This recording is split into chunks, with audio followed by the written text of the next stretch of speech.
Today on the show, we have Tricia Nelson, who lost 50 pounds by identifying and healing the underlying causes of her emotional eating. Tricia has spent over 30 years researching the hidden causes of the addictive personality. Tricia is an emotional eating expert and author of the best-selling book, Heal Your Hunger: 7 Simple Steps to End Emotional Eating Now. She also certifies health coaches so they can get better results, referrals, and revenue by helping their clients overcome emotional eating. Tricia is the host of the popular podcast, The Heal Your Hunger Show. She is a well-respected speaker and has been featured on numerous media outlets such as NBC, CBS, KTLA, Fox, and Discovery Health. With no further ado, let's cue the music.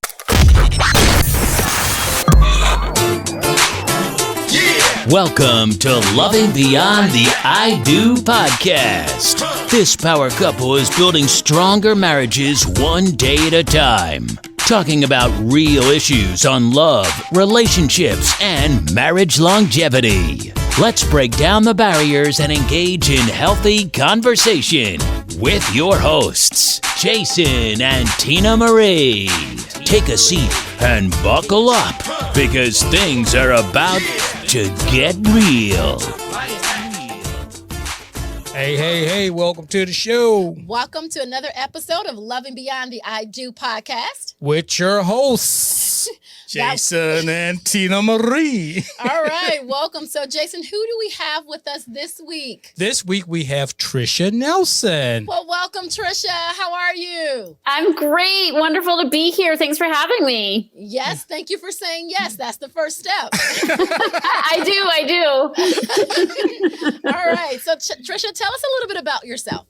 Sure. I live in Los Angeles, and I'm somebody who struggled a lot with my weight. So my business is called Heal Your Hunger because I was once upon a time very hungry and really struggled with food and weight for a long time. And it affected every area of my life. No doubt it affected my relationships.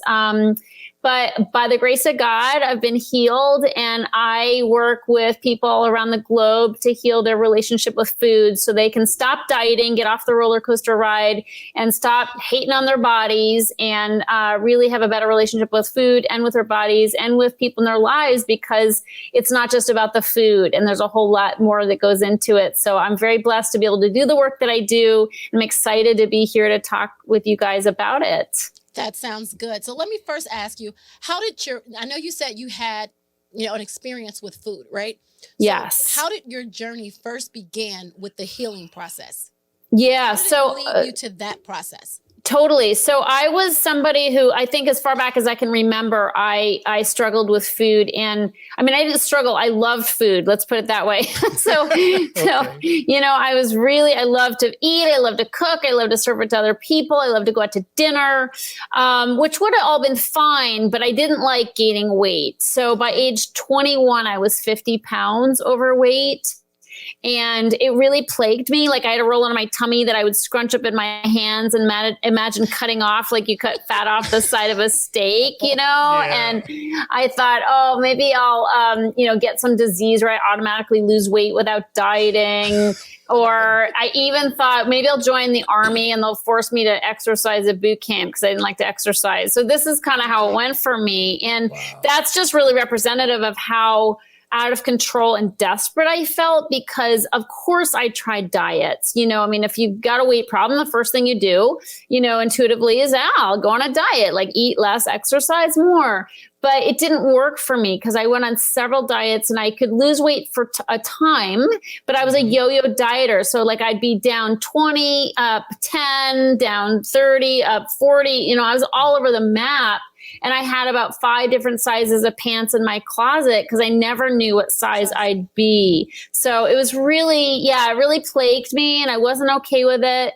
And then of course, relationship wise, it put a strain on my relationships because I had intimacy issues and just, as an emotional eater. So it really wasn't until I knew that I was an emotional eater that I started to get help, just to kind of tell you where I went. So to answer your question, I tried all these different things. It didn't work, and I finally was like, uncle, like I didn't know what to do. And so it wasn't until I got a mentor who really understood the inner workings of emotional eating. And so when I addressed emotional eating, that changed everything. So it was really, I'd say the turning point for me was when I'm like, I've been up and down the scale so many times. I can't keep doing the diet roller coaster ride. Like I can't keep doing that. There's got to be a better way. And thankfully, I found a different way through somebody who mentored me and helped me to go deeper and deal with the underlying causes. That's how everything changed for me. Okay. Why do you think diets don't work? Yeah. Oh my gosh. My experience is, when we diet, we're treating the symptom. We're attacking it at the symptom level. And overweight is a symptom of overeating, and overeating is a symptom of what's eating me. So that's really where I need to go with it. And otherwise, when we go on diets, at first you're really excited, like, I got this new diet, I'm doing it. And you got your little scale or your special foods or shakes or whatever. And you're really into it. Right. And it's going great. Right. But, and then you start to lose some weight and people are commenting, it feels great. Right. But at some point, it gets really hard, and you're like, ooh, this is not so fun. Like the fun is gone. Right. I'm not really having fun. This is hard for me, and it's sooner or later you're like, give me my food. Like I don't want to do this anymore. Right. Like I want my chocolate. I want my chips. I want whatever. And so my fried foods. And so basically it ends up, we end up giving up. And so what I really do is that's the gap I really feel, because it's not like we're lacking in nutritional information. Like we have anybody who's dieted for any amount of time or struggled with their weight, they're pretty clear that like salads are better than pizza, right? They have it's just pizza tastes better. That's all. Yeah, right. And so it's like it's like, how do we follow through on what we know? We're not really lacking in nutritional information. We're lacking in the ability to follow through on that information. And so to me, what that's about, and the reason why diets don't work, is because we have an emotional connection with food. We have an emotional dependence on food to deal with our lives, to deal with stress in our lives. And so diets don't give you tools to deal with stress. And when food has been your main go-to, maybe food and alcohol or food and pot or whatever, it's like you depend on that, and the diet doesn't give you like new tools for living, then eventually it just gets like living gets hard. And you're like, I want to go back to what I know, and munching and, munching on food and eating excess food, having your binge foods, in front of the TV at night. That's what we know. And that takes the edge off. And so my experience is that's why diets fail is 98%, that's a crazy statistic. And that is statistically speaking, there's dozens and dozens of studies that really point to the fact that they don't work. They don't work. And so we got to go deeper and really deal, what I always say is deal with the living problem, not the eating problem. So when you say you deal with emotional eating, is it emotional? What does the word emotional mean in that sentence? Does it mean that we are struggling with emotions of an issue, or is it because emotionally you're attached to the food? So how do you define that word emotionally in there? Well, here's the thing. It's a great question. Emotional eating, just overall, is eating to numb our emotions. Okay. So it's when we eat, and, we generally don't overeat on salads or, or vegetables. We generally overeat on carby, sugary, heavy, fatty foods because they're heavy, they're dense, and they do a good job of numbing us out. And so that's why we reach for those heavier fattening foods, because they do take the edge off, like we don't feel as much.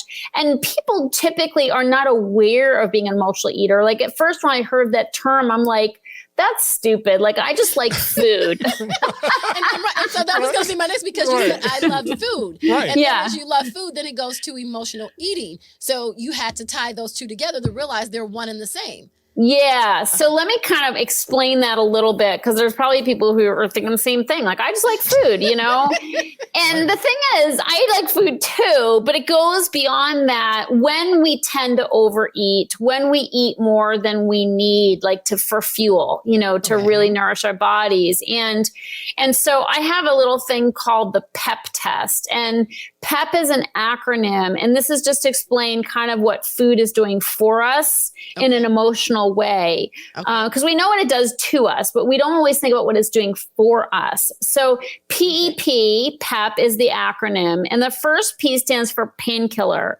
So we use food to kill pain. What kind of pain? All kinds of pain. Relationship pain, job pain, having a kid that's dysregulated, or a parent that needs care. I mean, there's plenty of pain to go around in our lives. Life is not easy. And so, we can use food to numb that, kind of anesthetize that pain. The E in PEP stands for escape. And we use food sometimes just to check out. Like when our reality is uncomfortable and we don't want to deal with it, we just sort of take a trip. Right? You just get your favorite foods, you sit in front of your favorite TV show, and you just check out. And that's not a bad thing. It's just when we do it continuously, and when we're kind of checked out more than we're checked in, it really puts a strain on obviously on our weight if we're overeating, but our relationships and, just overall living. And so, but it's a real thing. Like it helps us to escape. Like sometimes if a job is really hard and we're just like sick of, being in the world, we just want to check out with our favorite foods. The last P in PEP stands for punishment, which seems counterintuitive, because we, look for food as a reward, right? But when we do go overboard and we stuff ourselves, and we feel really sick, and we, are hating on ourselves and looking at ourselves in the mirror and feeling like really negative thoughts, that's not so much a reward, is it? And so, so it's like, what is that about? Why do I keep doing that to myself? Why am I using food in an abusive way where I'm hurting my body? Why am I eating things that I know are going to make me bloated, where I know I'm going to feel bad, or I know I'm going to, just regret it, And so that, my experience is overeaters tend to be overfeelers. And we feel guilty about everything. And so this is something that comes up for us is, we feel guilty about our eating. We feel guilty about, things that we've said, things that we've done, and we don't properly address it. And then we end up just beating ourselves up with food. So these are just a few of the ways. Again, PEP stands for painkiller, escape, and punishment. And even though this is so not conscious, so it's not like we think, oh, I'm going to beat myself up with food now. We don't think of that, right. But it does, what I love about being here and sharing this information is it's hard to unhear it.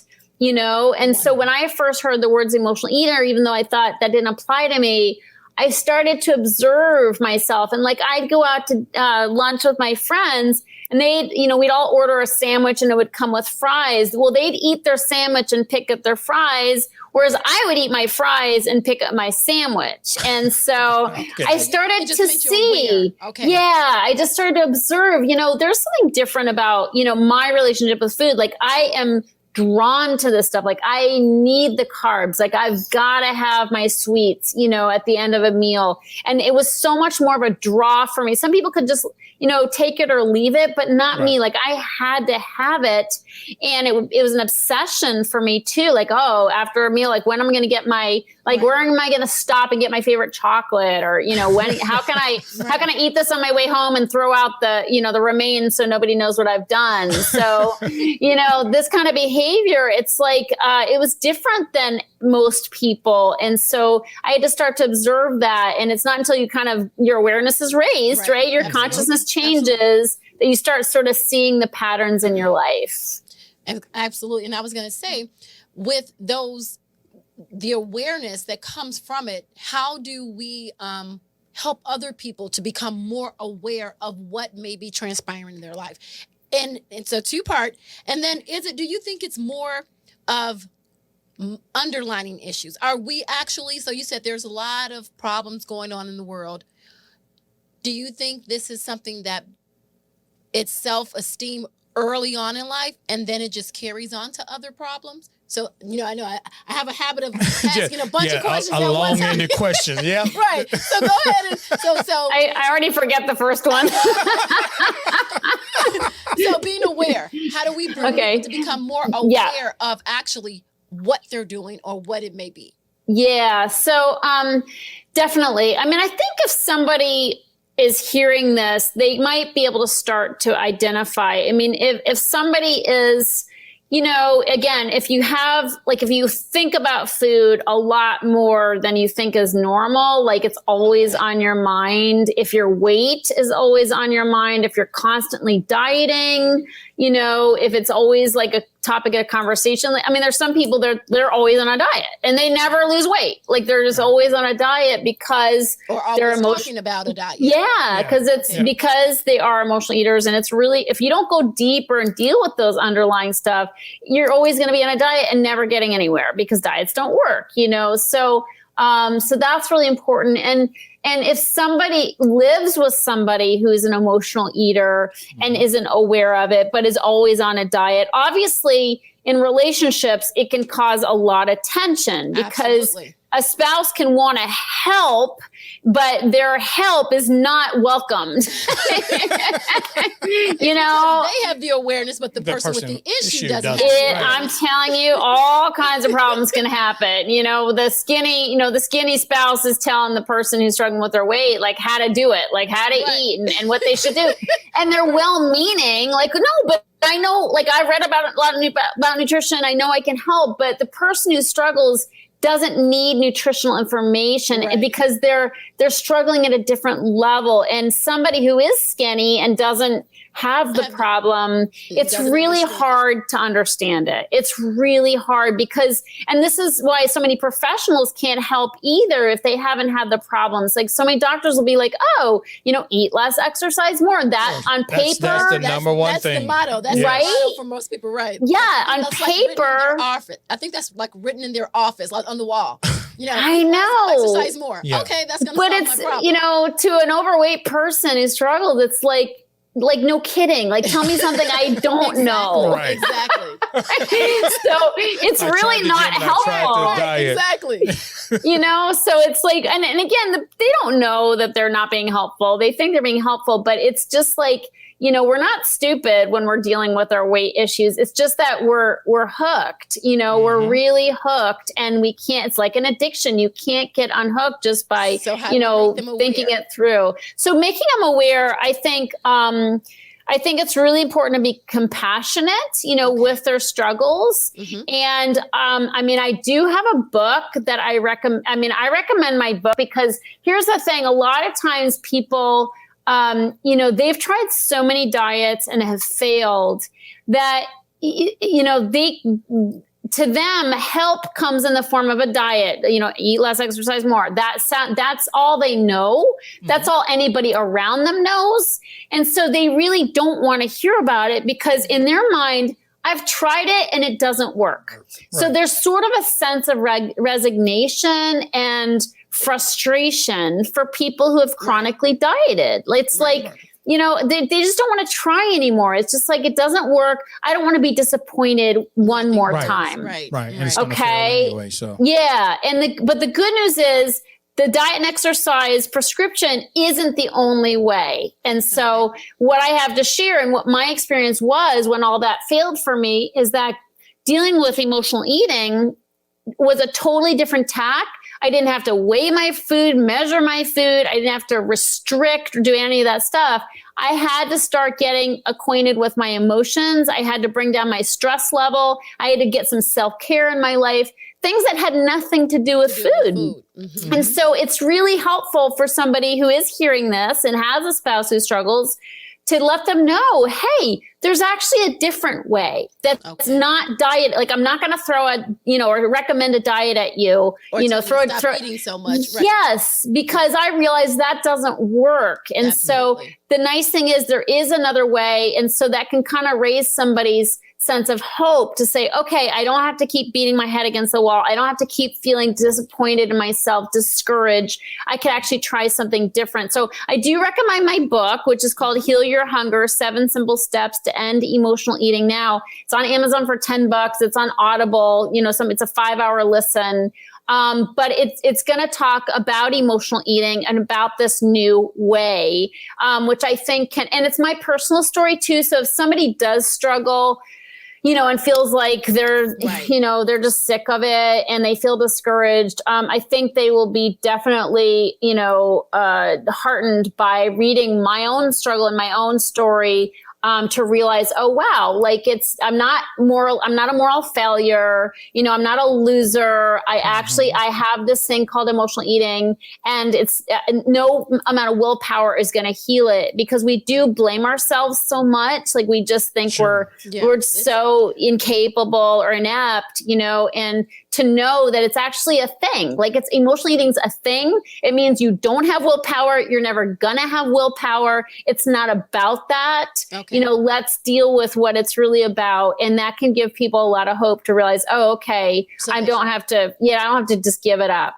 So they should be able to they can relate to your story if they're going Yes. through the same thing. Whereas they're not getting the story secondhand from someone guessing what it takes, but actually have gone through it and know that it works. And to be able to approach it in a manner that actually you can succeed in instead of failing. Yeah. Yeah, it's hard. It's hard if you don't have the problem to really understand it. And so my experience is you really got to hear it from somebody who's been there, because it's a hell unto its own. To struggle with food and weight, to be obsessed 24/7, to feel like a failure. It's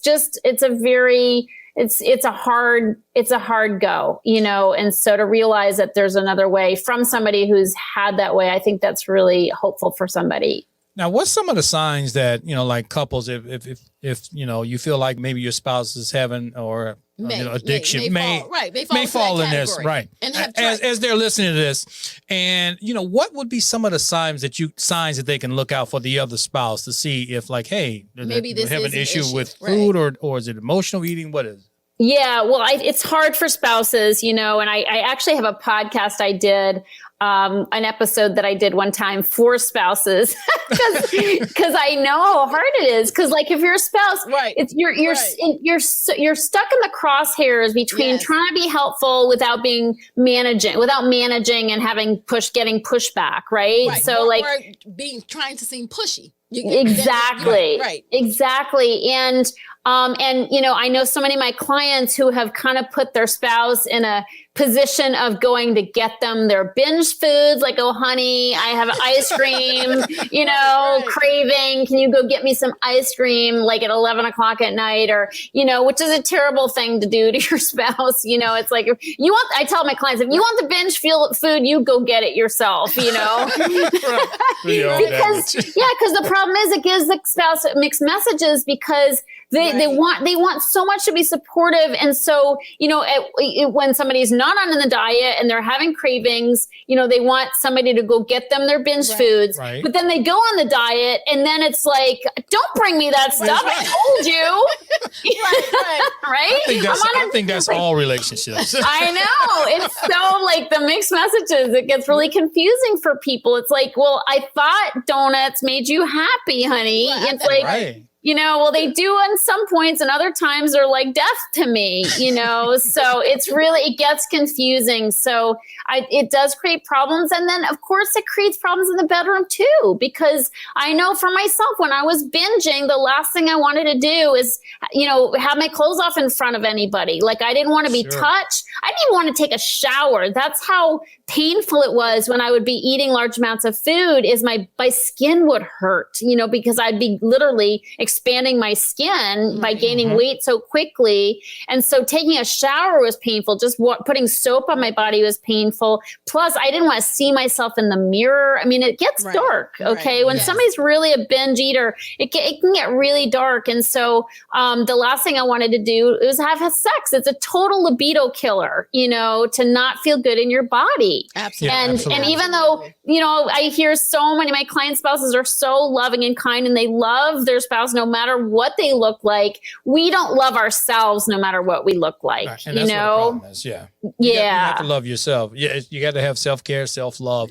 And if you don't have that, it's hard to actually be yourself if you don't really love yourself. So in retrospect to your question, Jason, as far as what are some of the signs, maybe how do you think with the holidays here, right? Yeah. With it being Christmas and people are giving gifts, maybe a good way could be that if you think that this could be your spouse, they could be in this category, maybe purchasing your book would be one of those great gifts where you don't have to push it. So how would they, how do you give your spouse that you love and you would love them no matter what they look like, but you know they're struggling emotionally and physically and you want to help them. So how do you think a good approach would be in purchasing this book and then giving it to them? Because, I don't know. I mean, just think you're looking for this great Christmas gift. Right. And they give you this book. Maybe the book should go along with a great Christmas gift. I think that's not a great gift. But just bring awareness to it and helping, maybe offering something new. Yeah. And I think sort of prefacing it with like, hey, I heard this woman speak who has had similar struggles to yours, and she had a non-diet way of healing. You got to say the non-diet, because diets are like a 4-letter word for people who have been struggling forever, And so just saying this is a different way that's really compassionate and doesn't include dieting. I think that might be a good way to say, I think this can bring you comfort. Like, this isn't a new honey-do thing. This is something that might bring you comfort, and I think that's a good way to preface it. So would you say it took a lot? And why I say that is because if both people in the relationship, if you and your spouse are struggling with food and have always struggled with food, and you guys have tried different things and you're pretty much both at your wit's end with diets, or we're never going to lose weight, it's just never going to happen. How do you and your spouse get to that point of, okay, maybe we should try this? Because lots of time it's the mental, it's the for sure, becoming aware of there's something different. How do you approach those couples that are in the struggle together to kind of try something different? What was how did you push yourself or elevate up to seeing that you needed to try something new? Well, the nice thing about that is, especially with the book, considering that book or the Audible version of the book, is it's like, hey, let's check this out together, because that takes all kinds of pressure off, right? Like, let's do this together. That's super helpful. And I do have the podcast as well. People can listen to that together.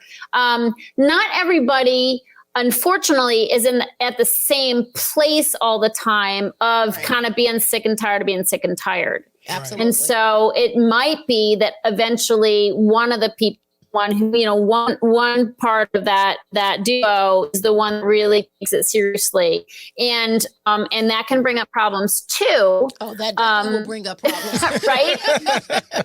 Because then we have the issue of sabotage. Where one wants to do it and one doesn't, and then they're bringing donuts home. And so it can be tricky for sure. It's a very personal thing.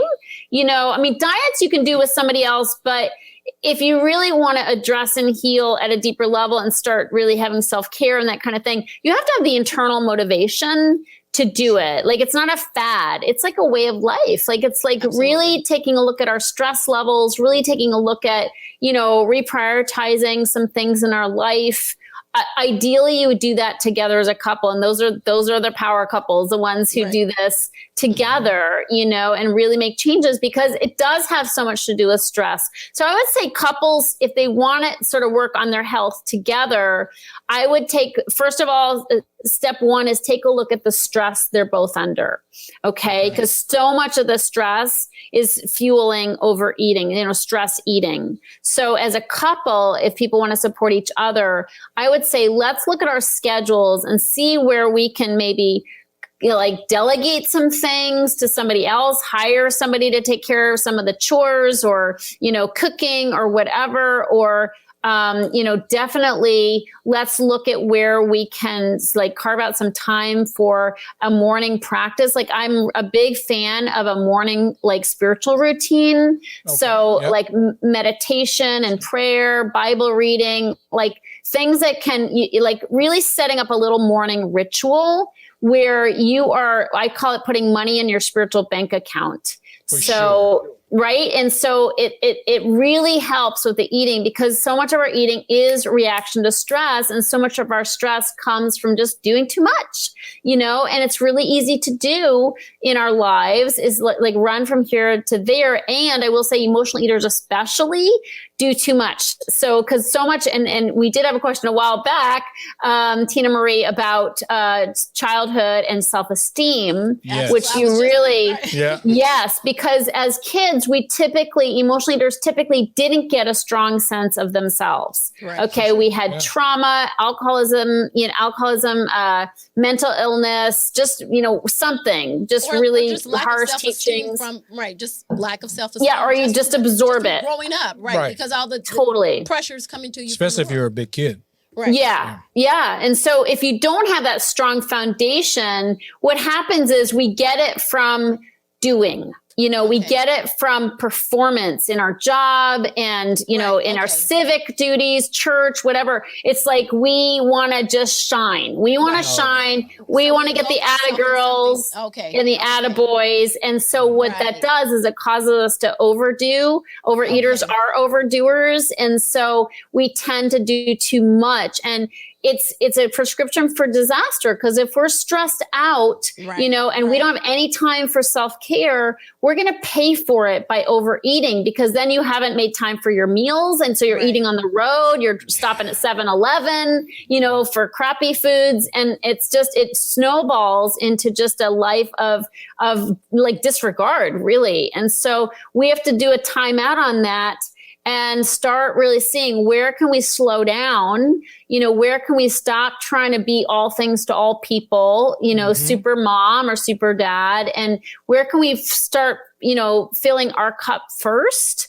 And so that's going to make a huge difference. So having a morning, like even if you have to get up half an hour early, get up earlier, spend some time in quiet and prayer and, just really sort of getting centered and still and quiet. And I recommend meditation because it's so powerful for, really connecting to your divine source. And so that really helps us, because then we can draw on that spiritual bank account, the deposits we make in the early morning, we can take withdrawals from later in the day when the stress has piled up, and so that's really, really important. Otherwise, we're just ricocheting off of so many different, demands of the day. And so that's just really important. And that's something we can do as couples, is we can spend some time together, or maybe just processing like our thoughts and our hopes for the day, just sort of connecting in that way. And all of that is going to feed us, nourish us at a deeper level, because it's not food we're really hungry for. Right. We're really hungry for connection. We're really hungry for a deeper, more soulful, connection. Yeah. Yes. So that's a big thing. I know we talked about doing it as a couple, but would you recommend couples doing it together or together or apart? And I say that maybe each one working on it separately and then maybe coming together. Like what would be more beneficial? Because as you said, sometimes you may get one spouse that, is the go-getter. No, may what is the word? Throw a monkey wrench in it, or the saboteur. Okay. And for some reason, it just slipped my mind right fast. Right. So you may have they may say, okay, let's do this, but then they may sabotage the results. Sure. So would you recommend would be more beneficial doing? I'd say, well, it depends. But I would say it typically ends up being separate because people have different levels of motivation. Absolutely. And so you really it has to be a personal choice. In my work, in my coaching programs, I work with men and women separately, so that they can be only with, women, with the women, because there's just things that they share. I do my work in groups typically. And so they share with each other, and it's more powerful that way, and then people can kind of, again, it's more of a personal journey, but it certainly helps when it comes to mealtime to be on the same page. And I don't recommend a diet specifically. I recommend like 3 meals a day with nothing in between. And really, that's the only kind of diet advice I give in terms of how to eat, because, as I said, a lot of people already know what they should eat. They just don't do it. And so then I'm like, let's focus on the emotional eating. The 3 meals a day is really good because it automatically cuts out snacking, and if you just cut out your snacks in between meals, boy, you're cutting out a lot of really fattening foods. Yeah, I just counted them up. That was quite a bit. I guess it's more of a personal preference, it is. How, like you said, people are kind of educated in nutrition. Right. It's more of how can I approach this in a different manner? Right, because what I've done in the past hasn't worked. Absolutely. So. Yeah, absolutely. Exactly. Yeah. So when you began, does the book help you from beginning to end, or is it more of a once I've realized I want to do this? It's both. I mean, in my experience, community is really powerful, and that's what you can't get from the book. I mean, the book lays out my whole process. So it's a great place to start, but it doesn't give you the community support. Okay. And so a lot of people will read my book. They're like, I'm totally on board with this, but I can't really follow through with it because I keep getting into my own way. Sure. And so people reach out, and then when they join my program, they get coaching, they get a private Facebook group, they get, we have live calls on Zoom, so much support that makes it so much easier to follow through with the self-care. And I have found that people will sabotage themselves. Oh, sure They'll will. Start, 100%. Yeah. Yeah. And it's, that's really problem is it's not really food that's the problem. It's what's between our ears, all the time. Yes. Absolutely. Yeah. Right. And so perception.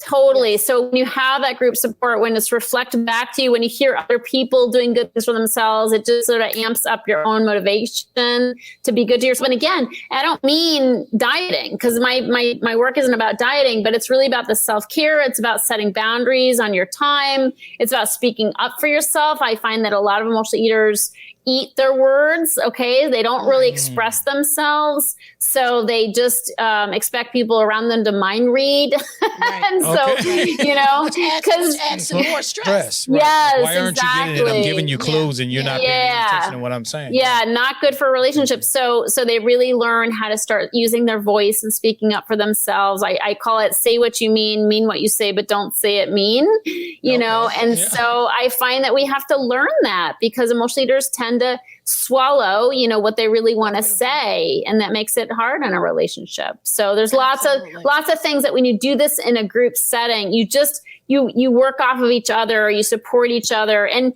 just when food to me is the hardest of all addictive substances to quit. Like overeating is such a hard thing to quit, because you have to eat. You can't put the plug in the jug with alcohol or something. Like you have to put it down. Right? Yeah, you got to take it out 3 times a day. I say you have to pet the tiger 3 times a day and then get it back in the cage.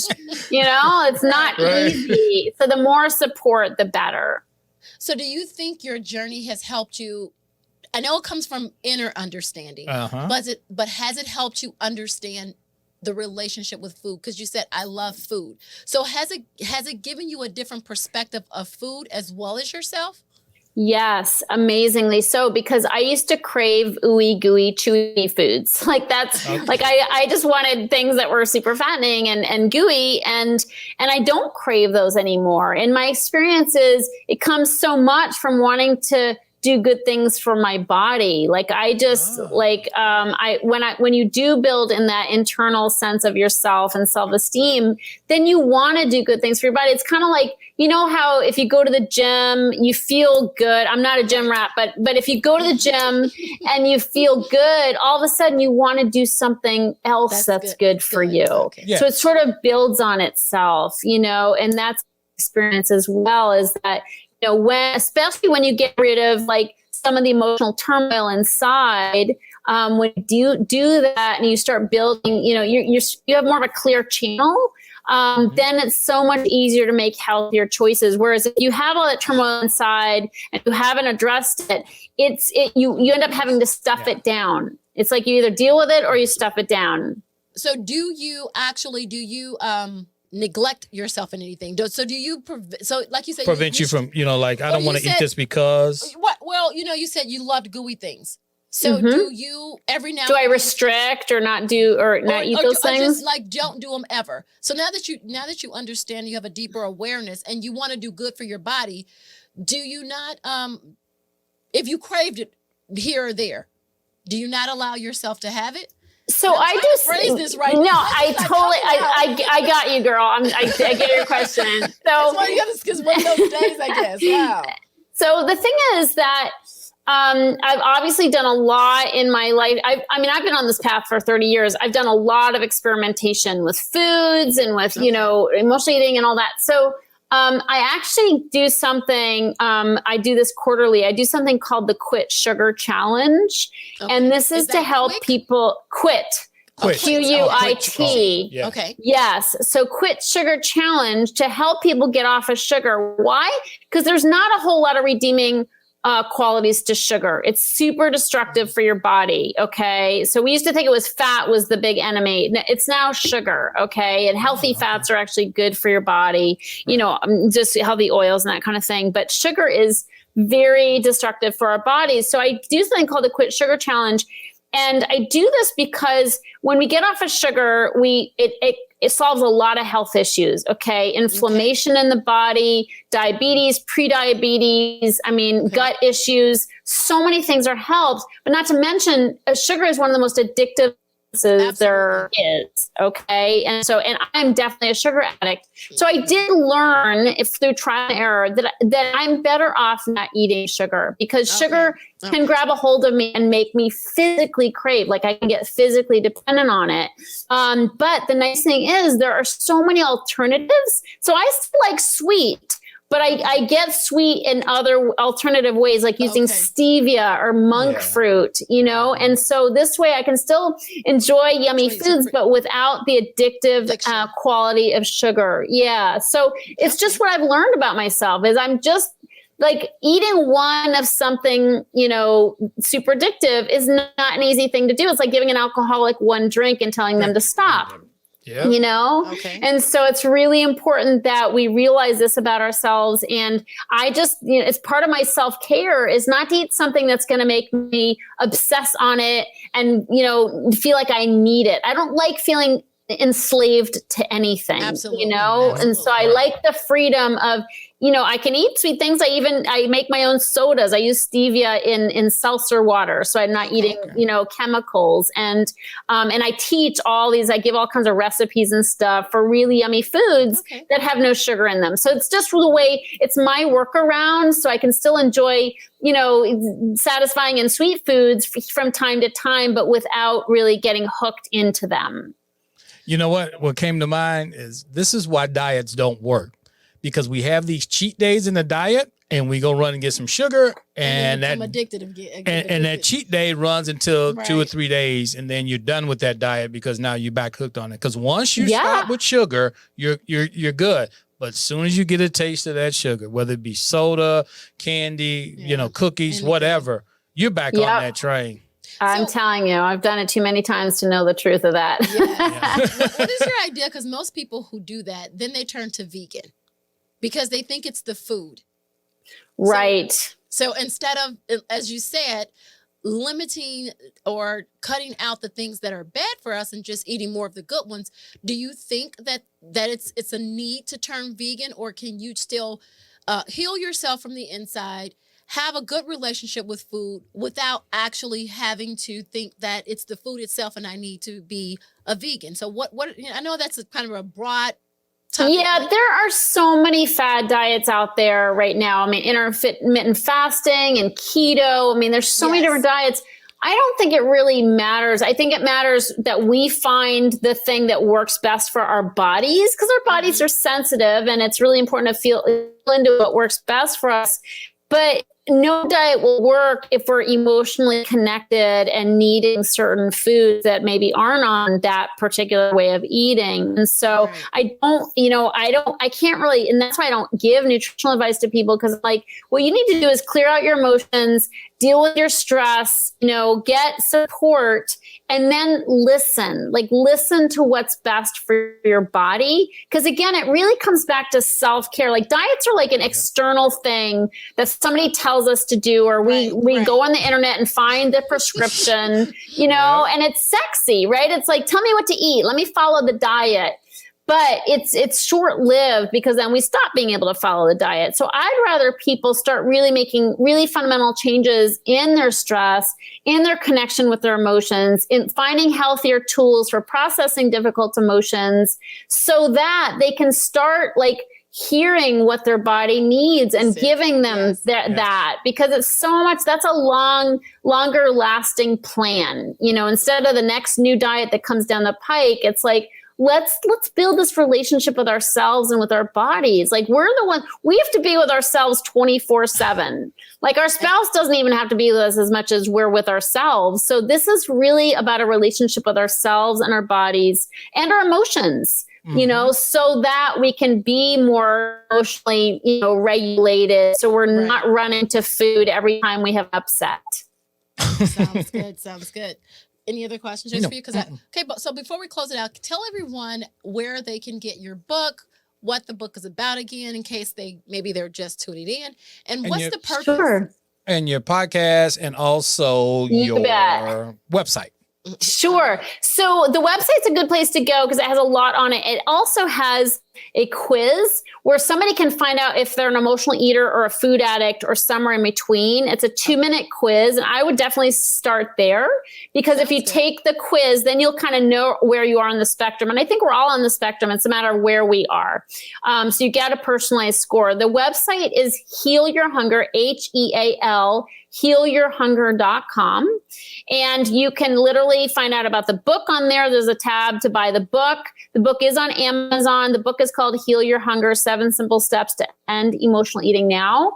You can also access my podcast, which is the Heal Your Hunger Show, through that website. I'm also on Instagram at Tricia Nelson _. And I have great, content that I offer on there. And then I do have a Facebook group for anybody who, relates to the topic that we're talking about. It's called The Secret Sauce to End Emotional Eating. And if you go to Facebook and type in The Secret Sauce to End Emotional Eating, you'll find us, and you can request to join. Oh, that's sounds nice. Good. Yeah, that sounds good. All right. Well, I hope anyone out there who may be at a place where they feel as though it's hopeless, and they have always had an addiction to food or a bad whether they relationship realize with food, it or not. Absolutely. That we now have to remember that in order to solve problems differently, we have to come from a different approach. And healing all begins on the inside. There's nothing externally in any of us that can heal issues that are going on in the inside.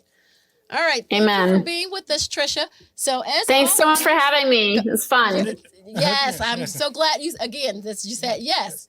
That's and so as always, we're in it to win it.